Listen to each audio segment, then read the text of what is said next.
I recently replaced my pool, got rid of the old one, and then I lost my waterfall and my inlet setup. So I'm stuck here running this intake sand filter into the stock fittings, which kind of stinks. We have to disconnect that thing and connect the vacuum hose to it. Make sure we don't blow out the whole system in general with all the air in the hose, and somebody has to hold it so it doesn't destroy and just fall apart.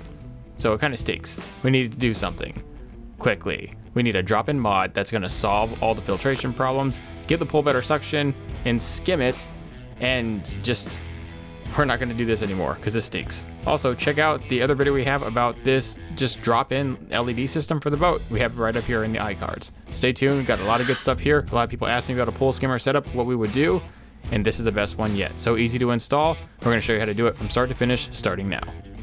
Searched on Amazon for an above ground pool skimmer, and this is the first one that came up. It's called Hayward, and it's super just very easy, drop in, one major piece, a gasket, a faceplate, obviously the other external parts like the pool skimmer. There's a little floating door. I don't know if that's super necessary, but we put it in there because it was there. That's on a jet that replaces the initial stock jet that puts water back into the pool, and it works much better with the whole system. It actually creates a whole whirlpool for the skimmer to really take advantage, and you'll see that here coming up. The only thing I have an issue with is these tubes. It really wants to use certain types of hose for these tubing, but we're going to figure out a way to retrofit the current tubing for the intake sand filter we have to drop into that system.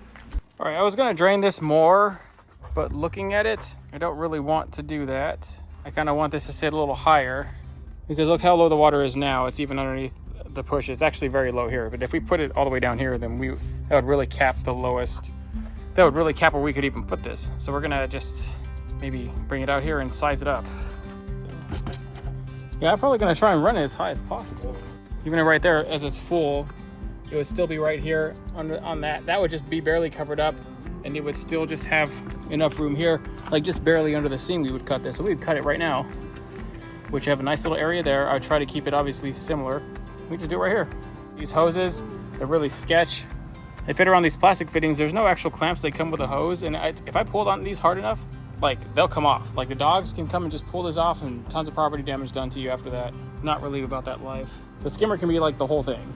The skimmer can suck in all the water, and it would be fine actually. The only thing you're going to need for this project really is a sharp utility knife and a screwdriver and a pair of pliers and a marker to trace where you're going to cut.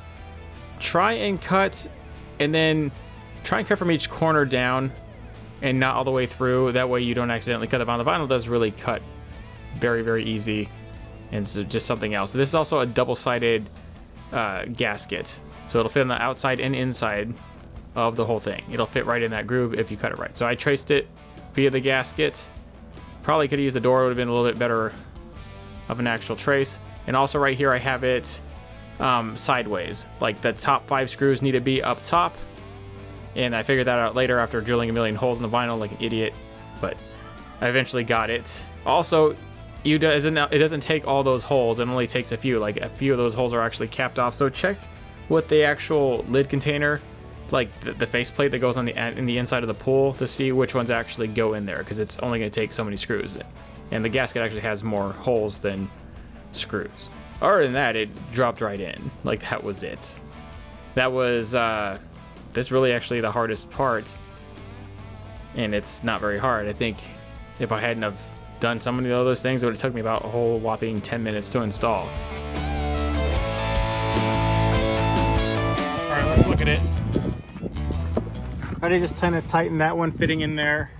Pretty friggin' self-explanatory. I mean, the only long side up here, short side on here, less holes than what the gasket actually says you need, but that's pretty tight in there. I don't foresee this leaking, especially once the water pressure builds up and pushes this against this. This will become pretty rigid and not very flexible. It's flexible right now until the water pressure hits it, and then it won't be.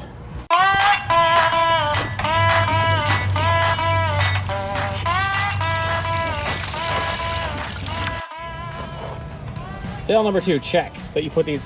All right, so these fittings, I don't actually know what hose goes to them. I'm pretty sure it gets sold. It's not very hard to figure out. But what I did see is that I could pressure fit these into the stock Intex hosing. And then what I'm gonna do is just get a hose clamp and install that.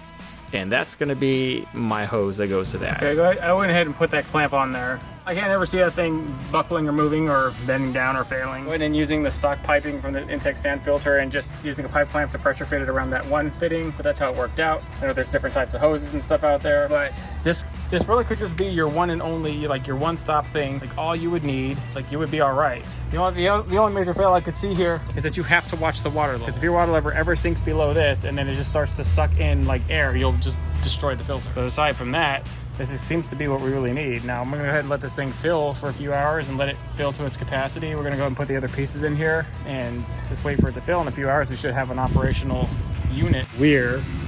And I should have installed this before I put the thing on, but I guess when it's not in use, I really don't know what that is. The filter tray, it just drops in like so. And this is the top.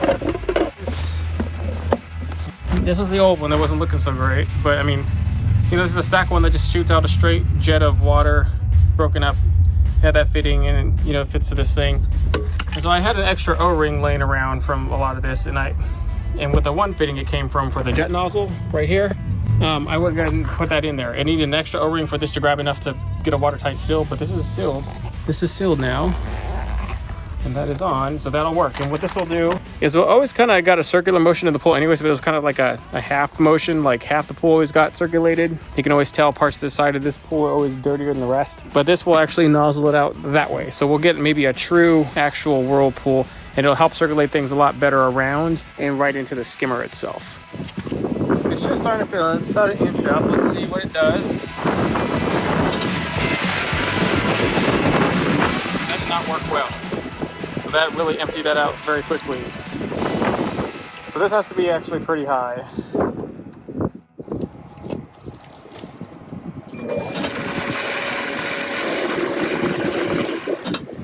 That sucks. Well, that for sure will definitely do way better than the Intech's above ground pool little flapper skimmer. That thing sucks a lot of water. All right, so the water line is right above that thing, which is right where I thought it would be good. So as long as we have a little bit of clearance, but I think this running about 75% of the way up, it'll be fine. Looking at 25% gap. 25% gap's gonna pick up anything you want. This is very nice and efficient in pulling. It's already getting things in there. We can already see that. I mean, if it doesn't get to that strainer, if it gets to that strainer, it's still gotta go through this strainer. So it's like double protection. I had this Intech's like above, you know, pool skimmer that kind of sat around here. I have a video on this one too. And this wasn't bad. It did kind of do its job. It also didn't really kind of do its job. Like, it's not going to work this well.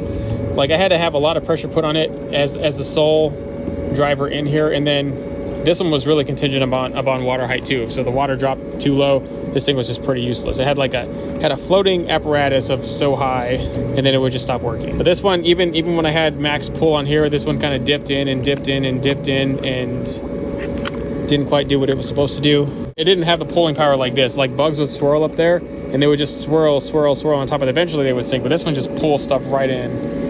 So buy the Intech skimmer.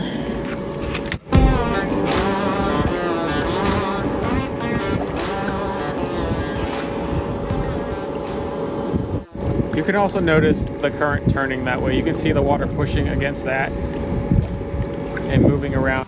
You can actually see a kind of an aggressive spiraling effect. It's actually pretty aggressive. This thing in and of itself, this is spiraling around, and it's about to go back around and do its thing. So there really actually is a kind of a pull. It's kind of cool to watch. I put that door back in there. I'm not exactly sure what it does. It just sits there and floats like that. It's a little door at the piece. I don't know if it helps with overall use of this. I mean, definitely the spiraling stops when that thing is in. Like, if you shut it, the sheer force of this will just pull it down. So, yeah, I couldn't begin to tell you, but I guess that's how it's designed. Just sits there and floats. There's no visible leaks. Nothing. Not even over there in the back. Nothing. There was leaking from these hoses. They were all sketch. But this skimmer, you know, it replaces the whole thing. This skimmer replaces these two stock little hoses that go into your standard thing, and then it also replaces the standard stock nozzle down there with that. So it wasn't very much money for what we got. So we actually got a pretty sweet deal. Yeah, there it was. I think it just keeps on floating by. I had a bigger one. Maybe the bigger one won't get stuck. I worry. If that thing just gets stuck there, it's kind of heinous. It's not good for us. Just gets pushed around. It gets sent around. That's a pretty strong current. I've never seen it move that way. Like it's getting moved very quickly. Wow, that's fast. It would take it a while with the other nozzle, like a long time. Huh. So we might get it cleaner, more efficient use of the chlorine, more efficient use of the pool. I say step one, if you're gonna have one of these pools, get a filter. Step two, definitely get one of these, or I would honestly just get both of these at the same time. And this just makes the experience so much better because the stock pump is so bad. The stock pump doesn't even have a way to truly vacuum. It just has this thing where you don't even use a vacuum. You use regular water to push. It like makes a venturi to suck up any large debris, but it doesn't suck up any algae or get rid of problems like that after you have to shock it. Like you don't have any alternative for that. Nothing actually vacuums or does that. So you only got to purge this thing every 1 to 2 weeks when you have to readjust the filter. And then with those little stock canister filters like these, man, you got to clean these sometimes like once a day or twice, depending on you got to always kind of be paranoid that these are going to get clogged. I hated that.